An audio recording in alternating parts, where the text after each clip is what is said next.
జీవము కలిగిన, చెప్పండి చెప్పండి, జీవము కలిగిన దేవుని, అందరు చెప్పండి, జీవము కలిగిన దేవుని సంఘం. అంటే ఇక్కడ ఏముందంటే దేవుని మందిరములో జీవం ఉంది.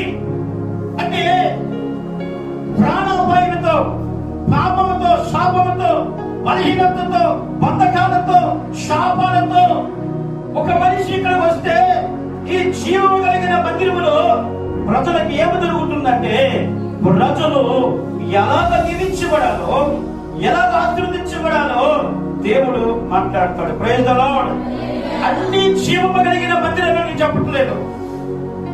పరిశుద్ధాత్మ చేత ఏ మందిరం అయితే, ఏ పరిచర్య అయితే నడిపించబడతాదో అక్కడ జీవం ఉంటుంది. అది జీవము కలిగిన దేవుని మందిరం.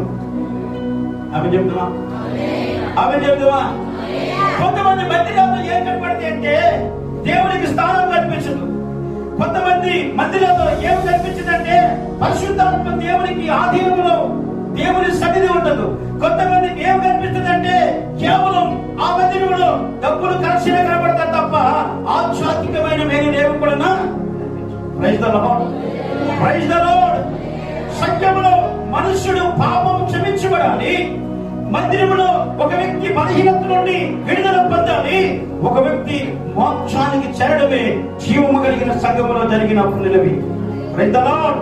కలిగిన ఇక్కడ జరగబోతున్న పరిచర్యను దేవుడు ఆ దిశగా నడిపిస్తూ 17 సంవత్సరాల నుండి జరిగిస్తున్న ఈ పరిచర్య, ఈ మందిర పరిచర్యను దేవుడు 5 సంవత్సరాలు పూర్తి చేసుకుని 6వ సంవత్సరం నడిపించబోతున్న ఈ జీవము కలిగిన దేవుని మందిరంలో ప్రజలు ఎలాగ జీవించాలో అనే విషయాన్ని అపోస్తలుడు పౌలు గారు తిమోతి గారితో రాస్తున్న మాటలని మనం చూస్తున్నాం.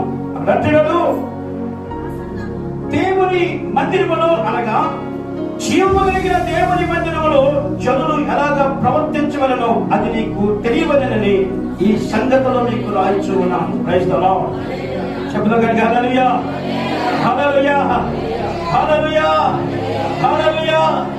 దేవుని మందిరములో అనగా జీవము కలిగిన దేవుని మందిరములో ప్రజలు ఎలా ఉంటే దేవుడు వారి పాపాలను క్షమిస్తాడు. జీవము కలిగిన మందిరములో ఎలా ఉంటే దేవుడు ప్రజలని ఆకర్షిస్తాడు. అసలు జీవము కలిగిన మందిరములో జరిగే పనులు జ్ఞాపకం చేసుకోగలిగితే దిశగా ఆ బిడ్డలను దేవుడు నిరంతరము దేవుడు దీవించడము ప్రారంభిస్తాడు. దేవునికి స్తోత్రం.